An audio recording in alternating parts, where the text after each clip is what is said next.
Ty? Hey, Ty, it's Rich. You sent me a text. You wanted me to call you? Yeah. You got a minute? Yeah, got a minute. What's going on? Earlier today, when we had that Zoom meeting, I was looking at you and I thought, holy cow, are you okay, buddy? I just wanted to follow up with you and see if everything was okay. Well, yeah, everything's good. You were having a rough day. It was a rough day, but this culture building stuff can sometimes be a little more than you wanted to tackle. Are you in the area? Yeah, I'll be there. Meet me at the gate.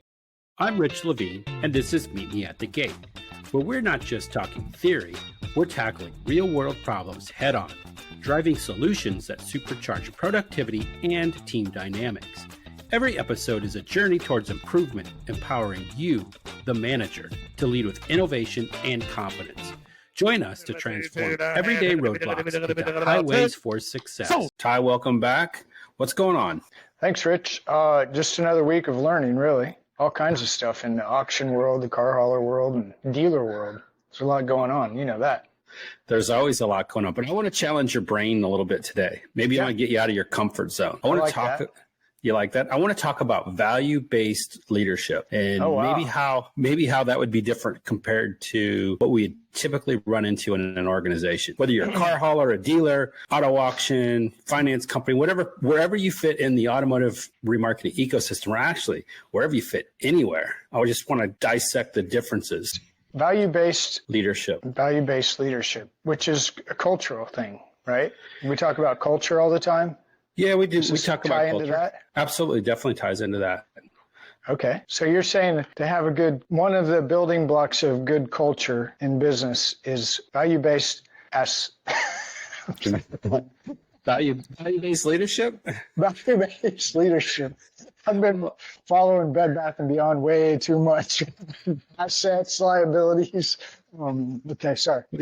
Well, you know what? Having the right culture is an asset to your organization. Because if you've got a crappy one, absolutely. Because if you've got a crappy culture, you're probably going to it's a crappy asset, and it's just going to bring things down. But there's some big differences. I'm big into this. Yeah, I do. But for me, it's like I have to kind of visualize it in my head. I'm column guy, compartmentalist. So if I want to have a great culture, which is something you see all over LinkedIn, social media all the time, culture. Part of having a great culture is value. Yeah, value. Value. But let's go. So let's dig into this a little bit. So you just said you see it all over LinkedIn. All right. There's a big difference between seeing it on LinkedIn and actually living it. And you know me, and I put my posts out there, and you and I have conversations. The one thing I pride myself on is living it. So when I'm putting a post out there, it isn't a bunch of BS, malarkey, whatever you want to call it, minutia, grief. Quote of the day. Quote of the day BS. It is, no, I'm doing this. I'm trying to make this work. I've got this in action. It's not just a quote and a cheerleader rah-rah speech. It's from action, which is, I think, the start of value-based leadership is you got to put your values into action. VBL. There, I got it. Value-based leadership. VBL. You like your acronyms. Man, they help. I don't know. Because we're going to find out here in a minute what TEHH is. I learned this yesterday. Last night I learned the TE. I just rearranged the words, but TEHH. Yeah. Or the THHE. It's the. We'll make it. Okay, now that you bring that up, and what that stands for is trust, humility, hope, and empathy. And you don't have to put them in any order, but to fit it's got to be in order. So trust is a value, hope is a value, humility is a value, and then empathy is also a value. And now I'm sure somebody's going to ask, and maybe you're going to ask me, it's like, well, what the hell's the difference between that and just leadership in general, or what happens every day at the auction? Oh, well, there's a lot of working parts at an auction. And, what's interesting, these are all intangibles. Did you notice that? Like, you can't touch trust. No, you can't touch hope. You can't physically touch these things. So this is really interesting because this acronym, or the trust, hope, humility, empathy, if they're done right, eventually you can touch them in another person on the lot or in the office because you can, I trust Rich, so I can shake your hand. It's okay, right? Yep, absolutely. And that goes all the way down to the guy checking cars in, checking cars out. Heck yeah. And it's probably not something, and you're not going to find this on a spreadsheet. You're probably not going to find it in the KPIs. And you know, one of our favorite conversations, you are joking around back and forth and we call each other is, did you hear about the latest news or latest forecast or latest market trends? You know, we're up 2 basis points. So we're, you know, it's the market's softening. Guess what? You can't measure what we're about to talk about. There's no softening of this. There's no firming up of this. There's no basis points. It either exists or it doesn't exist. You either feel it or you can't feel it. You either have it or you don't. It is pretty much black and white, because when it exists, you know it. And I had a good friend of mine tell me one time when I was running an auction, a different one than where I'm at now. He said, you know what? He goes, when you walk into a business, culture is one of those things that hits you in the face. Yeah. It's either really good and you love it, or it's really bad and you hate it. So, of course, I had to ask him. I said, so as you walked in, how did it feel? He goes, oh, it was good. I'm like, dodged another bullet there. Close call. Yeah. Yeah. Well, no, I think you're right, though. You can see, okay, you go to McDonald's drive-thru. How's that work out? There's not even a person there. You go through Chick-fil-A drive-thru. What do you get? Ooh. You get great service. I mean, they build it in. And that is an awesome example, because Chick-fil-A builds their customer service off of values. Yeah. They don't build it off of profits. They don't build it off of their plans. Now, what they do is they take all those values and they put it into work. And then all of a sudden they turn out this really cool fast food line that every DMV in the world should figure out how to do, because they get people through in a hurry. Yeah. And, you know, there's this feel that you were just talking about. You literally feel it. And how do you feel it? Well, you see a person standing in the cold with a tablet, smiling. Hi, how are you today? How can I help you? Great. You know what I mean? And you like, that's visibly, I can see it. And then I exchange, I sense it. I feel it. So I think for me, when I was building my business, 20 trucks, semis, hauling 9 cars at a time, 20 drivers, you have to build some kind of foundation that keeps people here. Finding a car hauler isn't just going and getting a guy that knows how to drive a semi with a CDL. Yeah, this is a trade. No, it's a trade. It's a skill. And you just don't go, I don't like you today, I'm firing you because you bugged me, or because you're late, or because you didn't answer your phone for the 12th time. Whatever the case might be, you learn to navigate with your employees, your drivers, because you really do want them. And so getting them to understand, you told me I was coming to get 9 cars, there's only 6. What the heck? Well, okay, calm down. And just nonstop all day long. So I'm excited to learn more about this. I think I may have done it, just didn't know what I was doing. I'm sure you did. I think a lot of people also do it too. And with a smaller business, 20 trucks, you were the owner, right? It was you, and then you had your drivers. Right. Let's take an auction, for example, or let's take a dealership where it may be owned by private equity, or maybe it's owned by stockholders, or maybe there's several business people that went in. And usually what happens is their value system that they have, unless they're a rare exception or a unicorn, the value system that's in place is you're going to make us money. And then what happens is all your decisions are based on whether or not you're going to make money. And without a real good value system, you could make some mistakes, or you could mistreat some people, or you could ruin your culture, quote unquote, accidentally, because you're making decisions based on the value of money, the value of the business. Is this end result going to make me money? Now let's compare it to the value-based. So you mentioned earlier the 4 I use: trust, hope, humility, empathy. Every decision that we're using right now in the culture we're building goes back to that. That is our first test.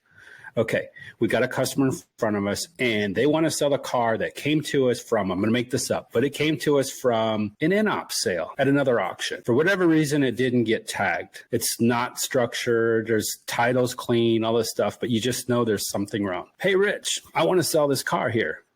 Okay.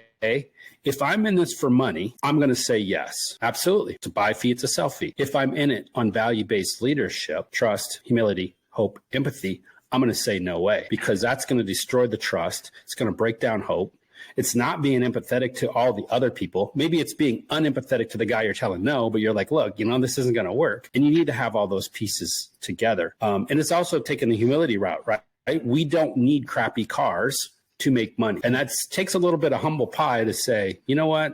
We're doing just fine. I don't need one more car. to hit the budget. So that's where there's an example of how I think value-based leadership works.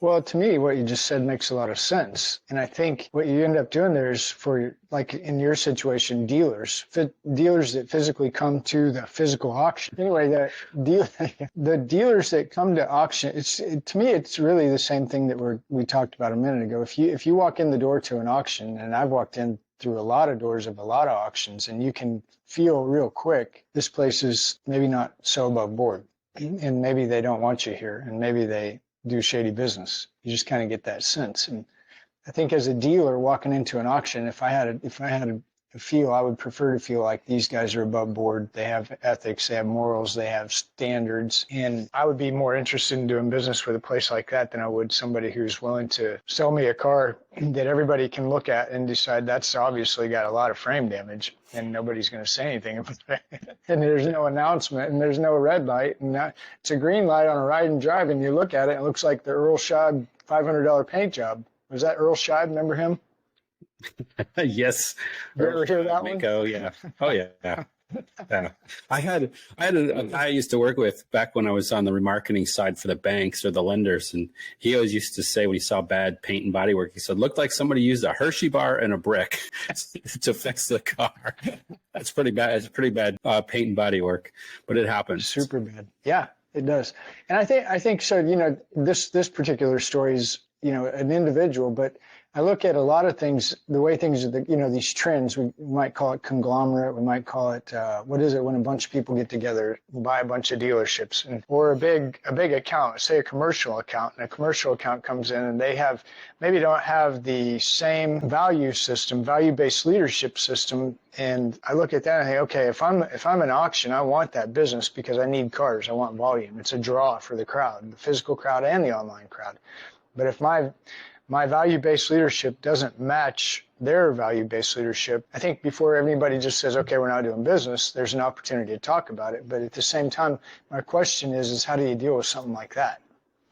Wow, that's getting pretty deep. So what we do is I'm going to shift gears a little bit on you to try to help answer this, and maybe it'll be the long route. But when you have the values in place and you can start making your decisions based on whether or not it fits into what you're trying to do versus just all out greed, trying to get as many cars as you possibly can. The all out greed thing is going to say, yeah, give me the cars. We'll figure out the rest later. But what if behind the scenes, when you sign up a customer, maybe they're a little aggressive on their fee structure. Maybe they're a little aggressive on how they audit or how they prepare for a sale. Maybe they're all black and white and they just don't work back and forth. There's no room for any type of discussions. It is, here's the cars, here's how you're going to do it, here's what we're going to pay you, and you're going to take it or you're going to leave it. But what does that do? I mean, number one, it crushes hope. I mean, you got a lot of cars, but if you can't work with it, it crushes your hope. Does it build up any trust? No, because they're not giving you any trust. They're saying exactly, here's how you're going to do it. Is it being empathetic? Hell no, because they're not listening to you. And most importantly, it's not being humble. It's not using humility. That is egotistical. We have cars. You need to sell them for us. Here's the contract, into discussions. So that one's a pretty rough one. And I believe it does happen out there. But I want to go to we talked about dealers, we're talking about customers. So let's talk about an internal thing. And I sat down with my entire management team, and we were beginning to work on value-based leadership. And we identified these 4 values that we wanted to use. When we come together, there's 4 stages of a team. And I don't know how many people know this. There's forming, storming, norming, and high performing, and they work in that order. When you come together as a team, you form, you come together, and everybody wants to do their best because they're all new, whatever. So let's say you bring in a new general manager or a new manager to the department. That is the forming stage. Everybody's like, okay, I'm going to show them my best because I want to be Ty the brown noser. Okay. Now, after we start to get to know each other, we start having a little bit of hiccups, and we start finding out that maybe your values and my values don't align, or your motives and my motives don't align, or maybe it's personalities, whatever it is. Well, now we enter the storming stage, and now we got to figure it out. Well, then after we learn how to work together, we're norming. Now, the real key is, how do you become that high performing team? Most teams can't get there. So we had this conversation, our team did. So we wrote down our values on one side of the whiteboard. On the other side of the whiteboard, we listed out all the different things that we needed to fix or work on at the auction to make better. Turn times need to be faster. We needed more mechanics. We needed to write better CRs. And then we kept going through a bunch of other things. And believe it or not, some different things came up. And lo and behold, attendance came up. Everybody's like, attendance. Yeah, we need to work on attendance. We need to build a culture where everybody wants to be here. So we're listing all these things out. We honestly had probably 20 things on the board we needed to work on. On those 20 things, what we did is we had our values on the other side. And so we wrote the letters behind each one of them. All right, we need to check in cars faster. Does that build up hope? Yeah, maybe. Does it build trust? Yeah, maybe. Is it empathetic? No. And is it humble? No. We had 2 letters behind it. We did this with every one of them. We get down to attendance. And somebody says, what happens if you're not here? It destroys hope. Got to have it. Well, what happens if they're not here and they're able to help? Well, then they're not building trust. Got to have it. Well, if they're not here, then they can't be empathetic. Okay, gotta have it. We hit all 4 of them on there. So we're all done.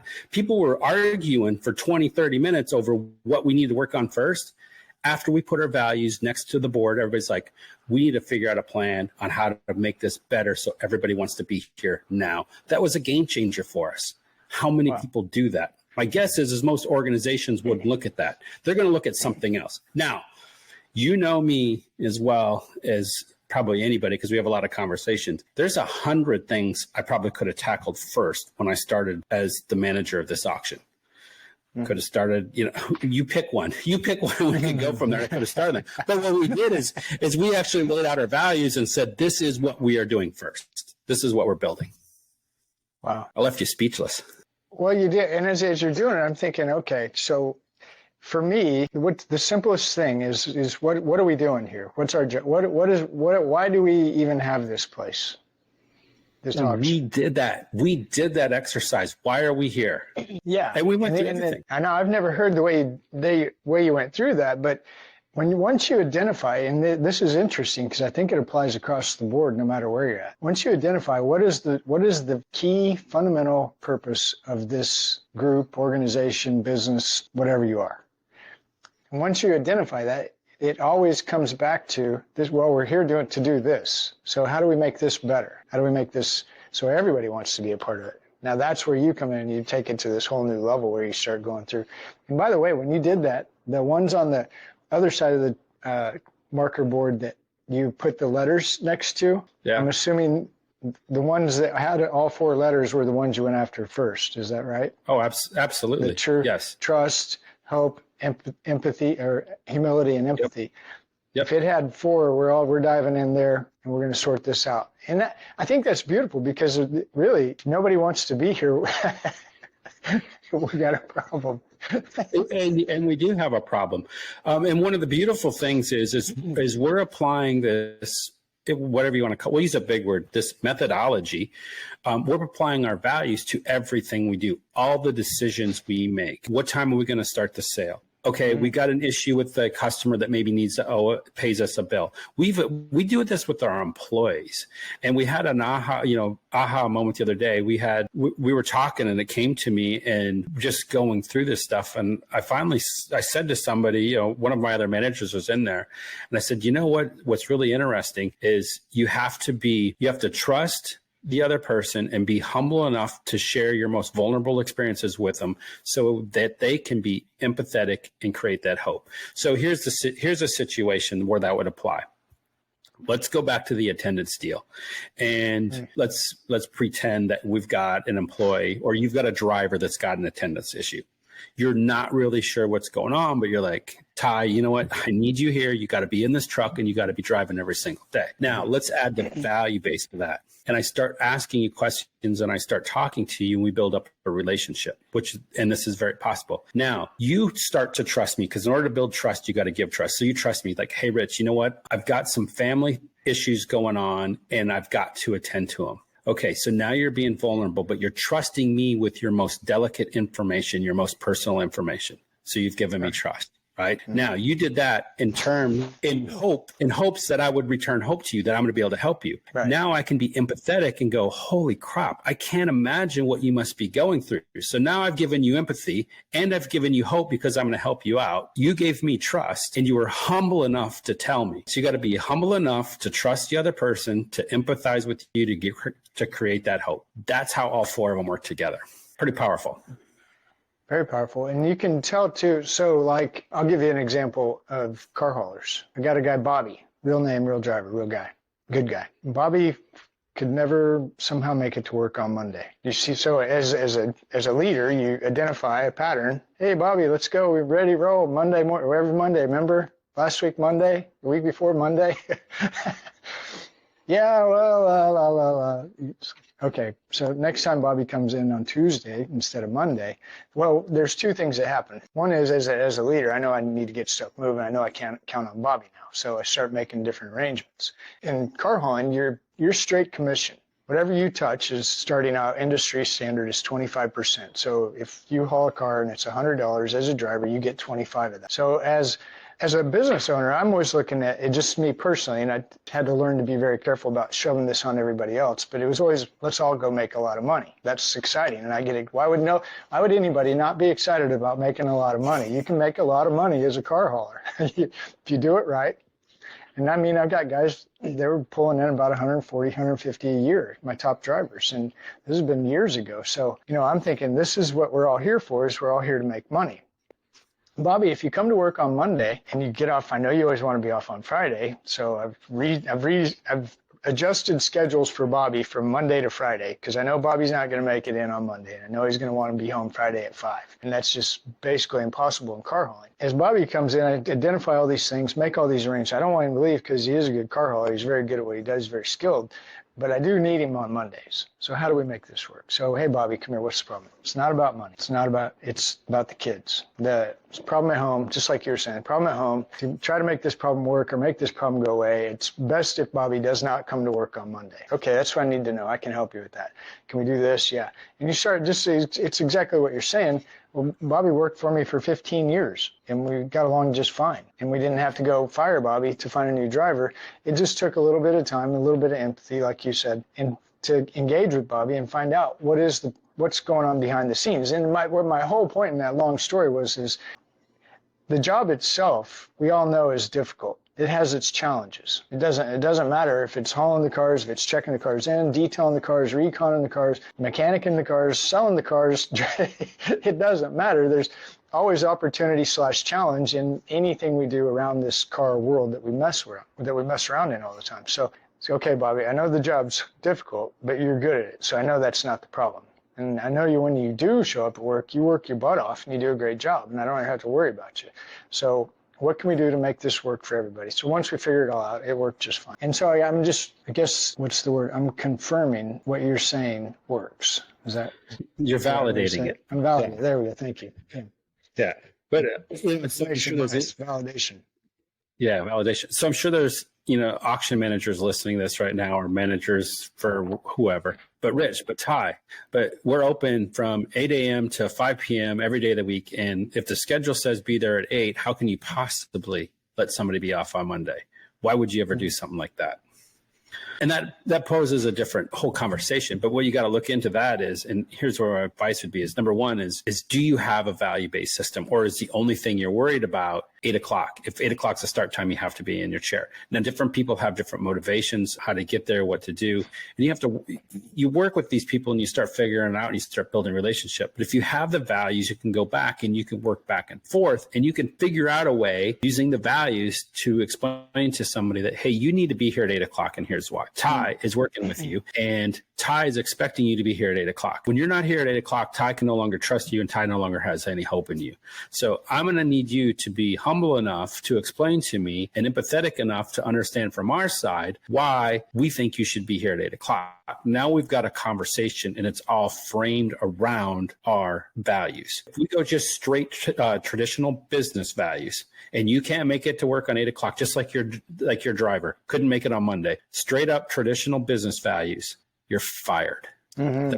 That doesn't help us.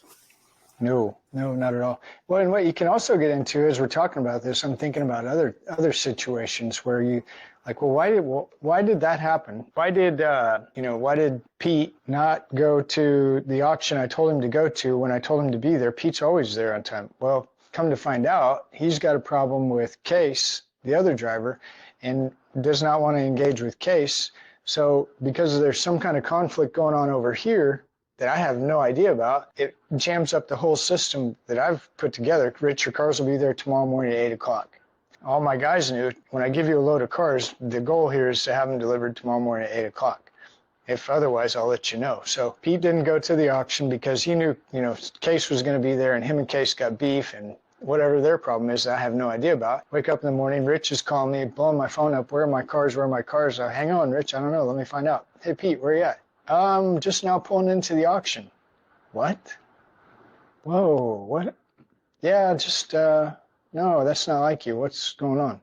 So you start backtracking, figuring out. And then you run into these personality things, right? This is where it gets crazy. Yeah. So, and this is real too, isn't it? I mean, does this happen at auctions?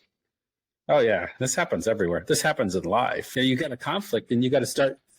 Conflict resolution is a skill that managers or that employees or everybody needs to have. You got to be able to resolve these conflicts. Okay, what is causing the conflict, and then how do we break it down? And so I'm going to go back, and people are going to get sick and tired of this, but let's go back to the values. And the ones I use, we've covered over and over and over: trust, hope, humility, and empathy. Okay, if you got a conflict, you need to go, but like, look, you need to build up some trust. Where's the trust not happening? So in order to build trust, you got to give trust and receive it. It's like a checking account. You can't withdraw trust. I can't withdraw trust from you and piss you off, Ty, if I haven't built enough up, right? I can't withdraw money from the bank of Ty if I haven't deposited enough into the bank of Ty. So look as trust as your currency. So I got to build that up with people. And then once I start building up that trust, that gives you hope. It's like, okay, maybe this guy can help. Maybe there's an opportunity. And then empathy is where it really comes in, and being humble. So on the empathetic side is you have to learn that just because the way you see the world is not the way other people see the world. And if somebody sees the world in a different way than you do,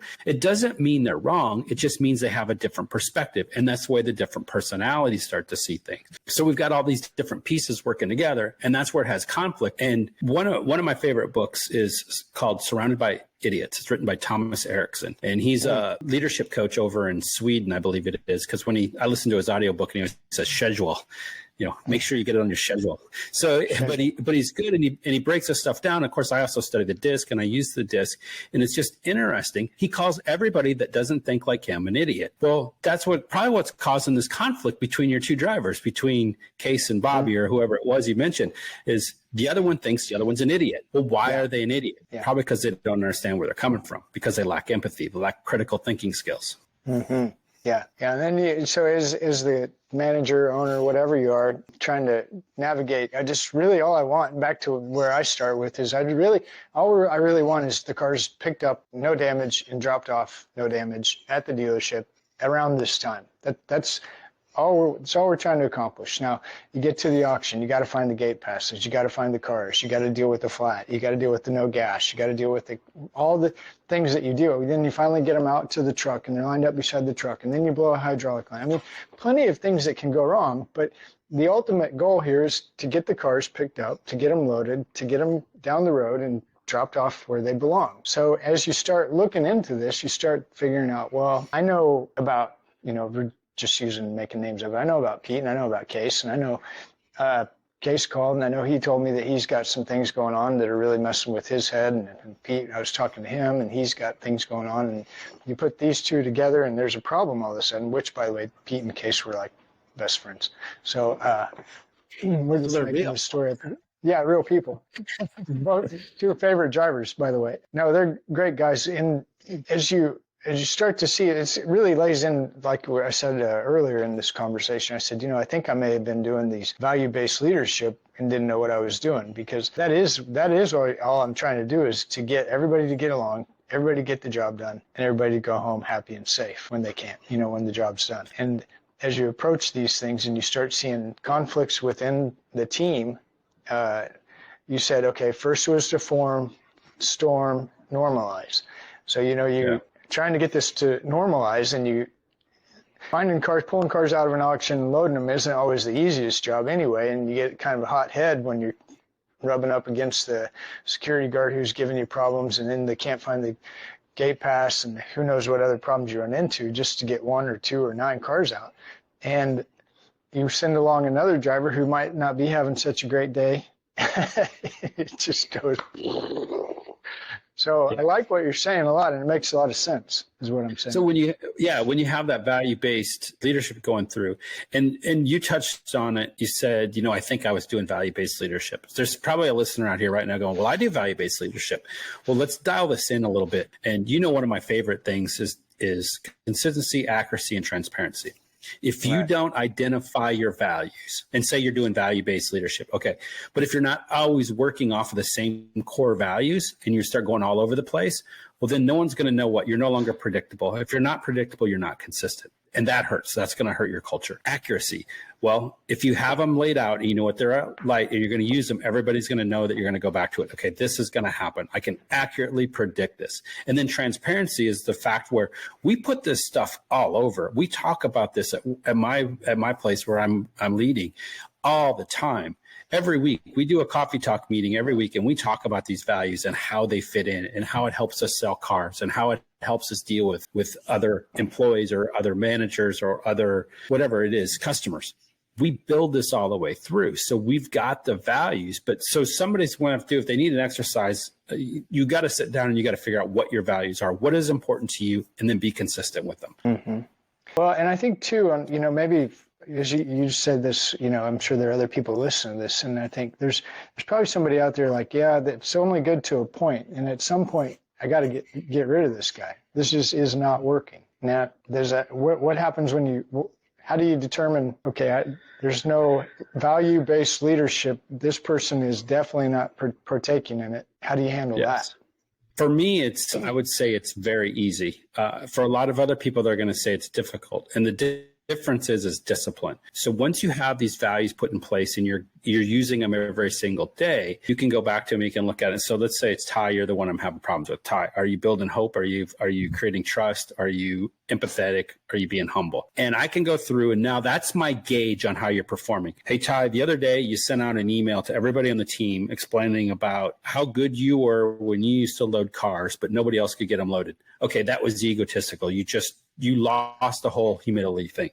Oh, and then by the way, you were being a jackwagon in the way you described it to it. So you know what? You tore down trust because nobody can really trust what's going to happen now because you're not consistent. We're afraid you're just going to fire off and just send something to us. So now so we can go on and on. Now I've got some stuff that I can go back to and say, okay, HR, it's time to fire Ty. Why do you want to fire Ty? Right here. And it's always consistent. You got it. Or we can use just the opposite. Hey, I've been working with Ty, and you know what? He didn't really understand what we're doing. So I've been coaching Ty, and I said, hey, you know what? To build trust, you got to give trust. So let's work on this thing. Here's how you start building trust, or here's how you create hope, or here's how you be empathetic, or here's how you be humble. And take examples from your behavior, your actions, and give them to you and say, in this case, you were humble. In this other case, you are not. You're egotistical. And we lay those out. So this is where the work and the discipline comes in. So how we do it is we have one-on-one meetings with every employee. Yes, it takes a lot of time, but we always ask them 3 questions. Number 1, Ty, what's working well?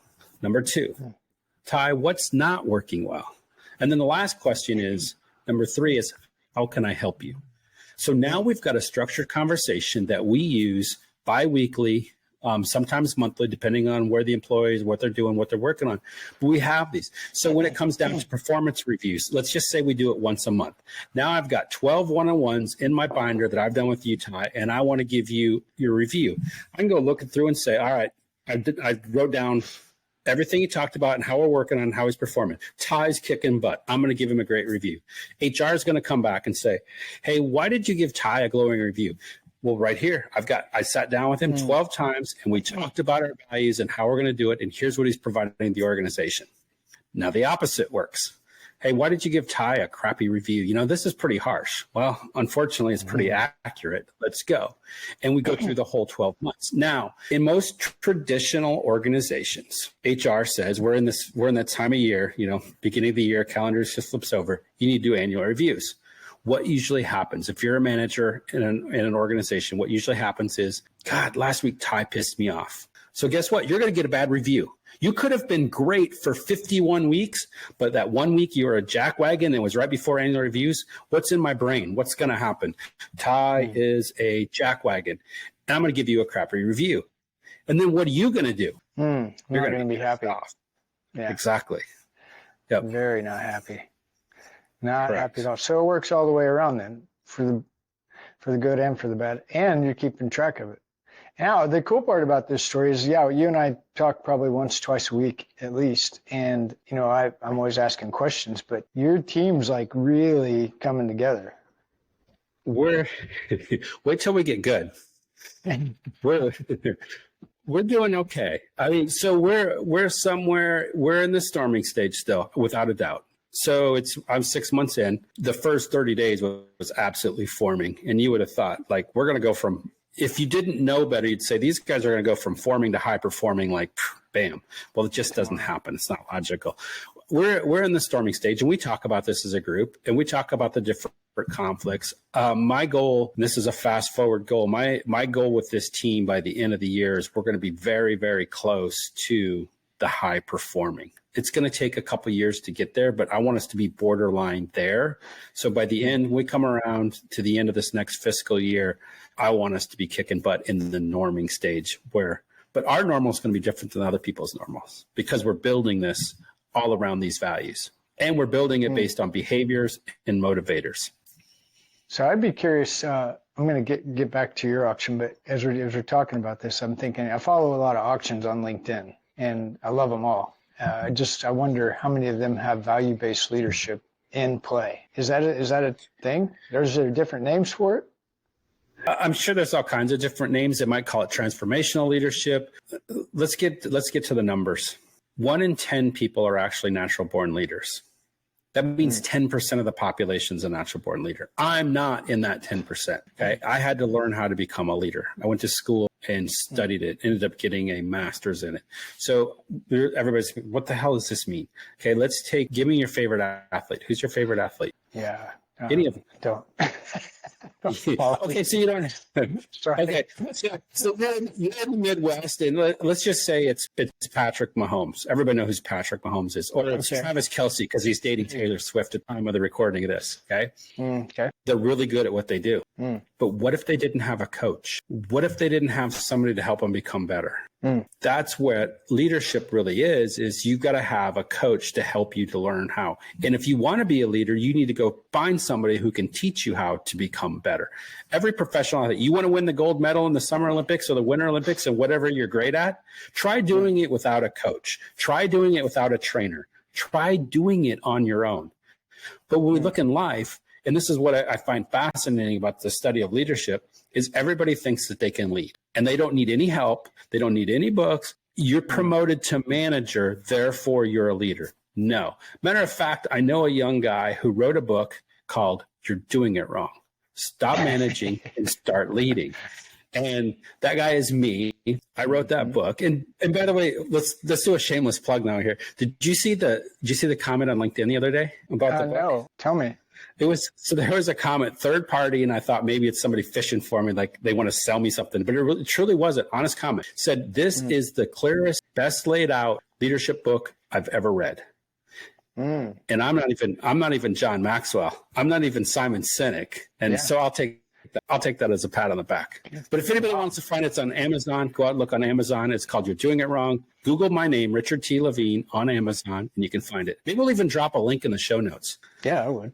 For sure. You might have an autographed copy of that. I think I do.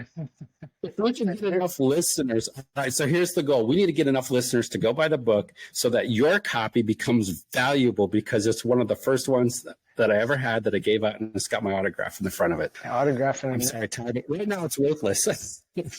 Not too long. Well, no, you make a lot of good points, and I think you're right. I'm sitting here thinking, okay, how many? Let's just general. For some reason in my head, I have this picture that we're sitting on a stage on a platform in a room with auction people. We might be. So I keep wanting to say, okay, raise your hand if you do value-based leadership. And I'm thinking in the room, say there's 50 people in there, and I'm thinking who raises their hand, and who raises their hand and has it but doesn't apply it. I mean, you can just keep going deeper and deeper, right? Yeah, and in my experience, what I've discovered is somebody may believe they have value-based leadership, or they might say that they're a people-first organization. Well, the true litmus test on this is, okay, pull out your HR handbook. Let me see what your HR handbook says, and I'll tell you by reading that if you're really a people first organization. And people are like, what? Okay, let me give you an example. Yeah. Holidays coming up, and you just started working for me, Ty, and you have to fill out a bunch of paperwork. And for whatever reason, when you're filling out the paperwork, you miskeyed or miswrote whatever, one digit wrong on your routing number. So your paycheck doesn't hit. Oh boy. No paycheck. I'm going to go ahead and pay you because it's the right thing to do. Here come the bells and whistles. HR. Nope. Can't do that. Can't do that. Why can't I do that? Well, it says right here in the policy book that you can't pay from the auction. You have to go through corporate to do payroll. And you didn't check with us first, so we can't pay it. So we've got this rule that says you can't pay your employee. And you just told me you had a people first culture. It's like, come on, right? And so there's a lot of these examples out there, and I can go through, and employee handbooks are one of my favorite things to look at. What does it really say in there? Because you can tell people that you do things. And here, now let's talk about trust. Let's go back to my trust thing. Yeah, you just liberated trust right there. Wow. Absolutely. So if somebody stands up and says, and I would challenge the people, if we got 50 people in front of us and we're on stage and they say, and 5 of them say, hey, we're value-based leader. I'm not trying to embarrass and I'm not trying to ridicule. I just want to dig deeper. I would start asking some questions like, let's find out if you really are doing value-based leadership. And they may be as an individual, but as an organization, and that's where it gets really powerful, is the organization supporting what you're doing.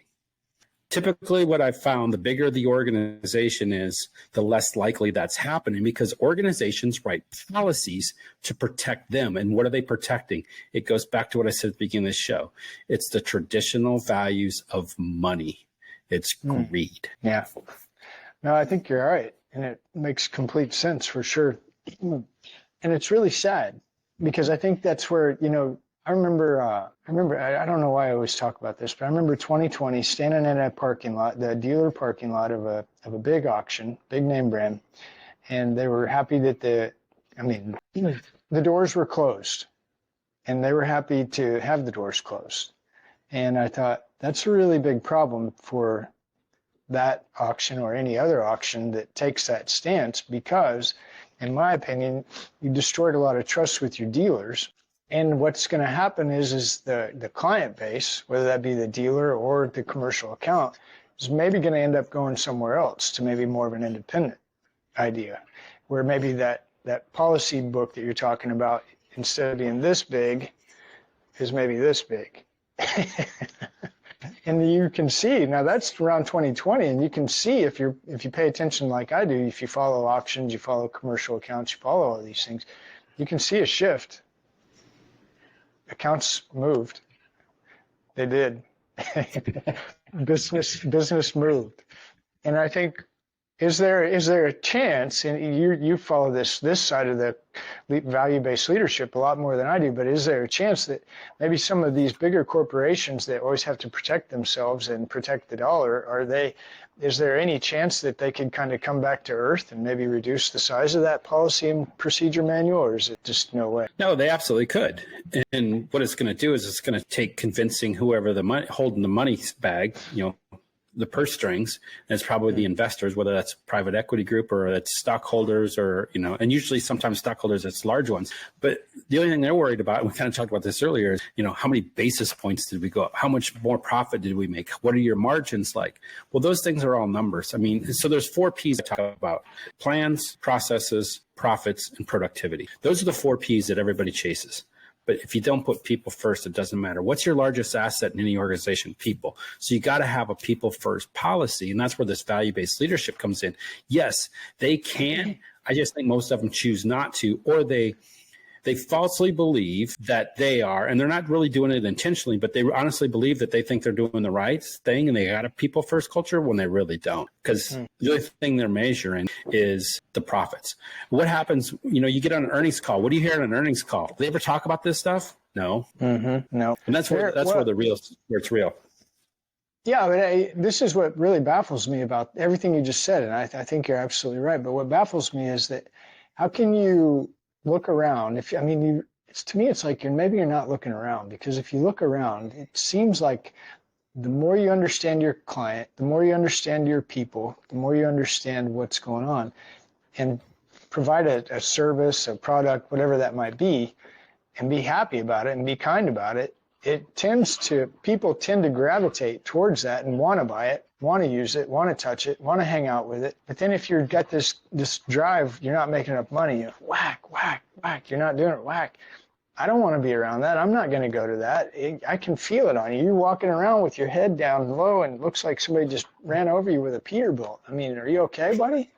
Yeah, I'm fine. Oh, God. Well, really, what's wrong?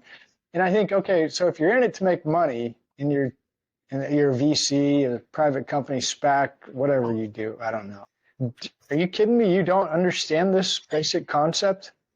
I mean, based on what you're telling me, the answer is that's real. They don't. It's real. They don't. So let's go back. Yeah. Yeah. So they don't. They don't. We're going to tell you they do, but they don't. Wow. That's my opinion, but yeah, they don't get it. So let's go back to the Industrial Revolution. That's where this shit began. Sorry, I said that shit. That's where this shit began. Okay. Leadership, as terms of a study or a philosophy, is ancient. It goes way back. Management came about during the Industrial Revolution. And then you had some tycoons like Carnegie, Chase, Morgan. These guys were out doing Rockefeller. Yeah, exactly. And what were they doing? They figured out a way. They were only a handful of people, and they figured out a way to manipulate people in order to make a shit ton of money. Mm-hmm. Yeah. Now people see that. I want to be like that. Ty did this. I want to be like Ty. So I'm going to go do that. So now all of a sudden you have management is a new philosophy. Henry Ford was big in this too. So we're talking automotive. People will quote Henry Ford stuff. I challenge you to go read some books about Henry Ford. And if you think he was a great leader, I'm going to tell you what, he was probably a better dictator than he was a leader because of some of the things he put into place. And if you want to break it down, some of the policies and some of the things he did with the assembly line. What was the assembly line? That is how you can maximize the amount of productivity. Remember my 4 Ps? And improve your process, to inflate your profits, to make your product better. There's the 4 Ps. I just nailed it. Henry Ford did all that. He forgot about the people. He totally forgot about the people. And then everybody did, I think it was Winchester rifles were the ones that started coming up. They might have been one of the first ones that made a mass production gun because of the assembly line and doing it by machines. If I recall, I'm pretty sure it was Winchester. So there's a handful of these companies that made a ton of money and they figured out how to do it by management. But after a while, what happens? Why did unions form? Unions formed because they were being put in crappy work environments to try to produce as much stuff as they could. There's also some other tests or some other research out there where an individual, no matter what your 100% is, no matter what you can produce 100% of, when you show up at work, working for somebody else, your maximum level becomes 80%, no matter what I do to try to fix it. Because of the social level that people have. People are social creatures. We're tribal. We have to work with other people. I can't isolate you and make you produce these Model T cars or all the oil, Standard Oil. Go back and read some of this stuff. We'll go back and read some of the stuff and then we'll start blowing people's minds. Have to. But that's where this comes from. Right. And so I guess what you take like I look at an auction, because to me, a dealership or an auction, you guess either one. I follow a guy. I was thinking about this the other day. So if anybody wants to be in anything to do with cars, anything, whether you want to be a car hauler, a tech company, an auction, detail, mechanic, anything you want to do with cars, I say, go find this guy named Andy Elliott on LinkedIn and just watch his stuff. And to me, that's the baseline for what you're getting ready to get into. And I'm not going to say anything about Andy Elliott. But go watch Andy Elliott. And this is what you're getting ready to step into, in my opinion. And the reason I point to a guy like that is because if we really break it down, does anybody have anything to do if we don't sell a car? Nope. What came first? At an auto auction, what came first, the buyers or the sellers? I don't know. You caught me this one, though, didn't you? I can't remember. I think you said it was the buyer. I have my argument. It's got to be the seller if you don't have anything to sell. Okay. Yeah. I'll argue either side, either way. It's like which came first, the chicken or the egg? We can argue all day long, right? Yeah, as I'm sitting here saying, well, follow the guy who sells cars. because that's what Andy Elliott does. He goes to these dealerships and he talks to the sales guys and he gets them pumped and they go sell cars, make more cars, sell more cars. And I was thinking, okay, well, and there's quite a few. I just pick Andy Elliott because he's the most in your face. Like, okay, this is real. What you just watched, that was real. Okay. That is in a dealership somewhere in America, and it's video. It really happened. Go sell a car, just whoa. So yeah, go ahead. So let's tie this back. Do you see what I did there? Let's tie this back. Clever. To the value-based leadership thing. Okay, so you want to sell more cars, right? You want better customer service, whatever it is you want better of. So do you go out and hire somebody to train you how to sell more cars? Are you going to increase your car sales exponentially? Okay, you need better customer service because whatever customer service, the last survey that was out says your customer service stinks. So you're going to go hire an expert on how to answer the phones better, on how to greet customers better. And we can go on and on. The answer to all those is no. You're wasting your money. Don't waste your money on sales training. Don't waste your money on customer service training. Don't waste your money on how to load a truck faster. Okay. Use your money and invest it in value-based leadership, because once you start getting the values ingrained in people, all the other things are going to fall together because you're using the values. You're not going to have to spend all the money on teaching sales because people are going to flow and they're naturally going to do it. They're going to become nicer and oriented and more grounded. Your customer service is going to go up. I kid you not. I had all the managers in there talking, and I said, hey, let's go through some things. What's gotten better since we've been here together? We did this right before the end of the year. And we wrote a list again on the whiteboard. And a couple of the things that came up, one of them that I distinctly remember they said is our customer service has gotten so much better. Everybody's coming in and complimenting us and telling us how great we're doing. And I looked at all of them and I said, and how many times since I've arrived have we talked about improving customer service? Every day. Zero. Never.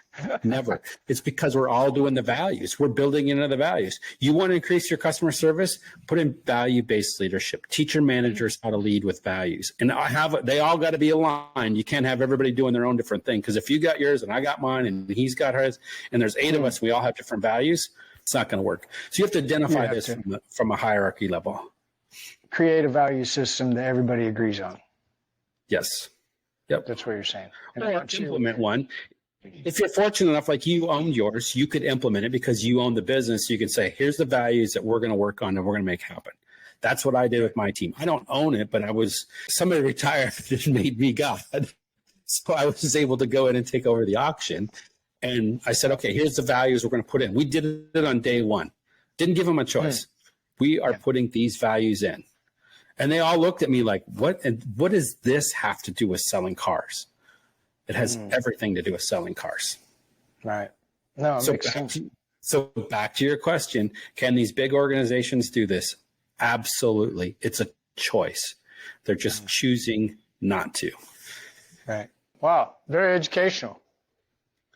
So if there's somebody out there that's watching this, listening to this, and you're wanting to sell more cars, you're wanting to have better customer service, you're wanting your fixed ops to look better, the numbers, whatever it is your KPI is that you think is not doing what it should be doing, you should get a hold of Rich and let Rich talk to you for a minute about value-based leadership. That's what I think I'm hearing.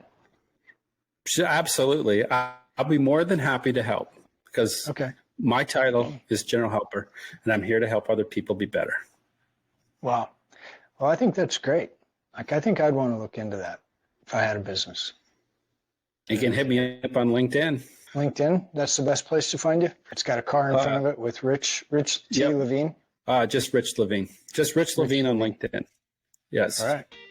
Spread the word. Thank you for joining me on this episode of Meet Me at the Gate.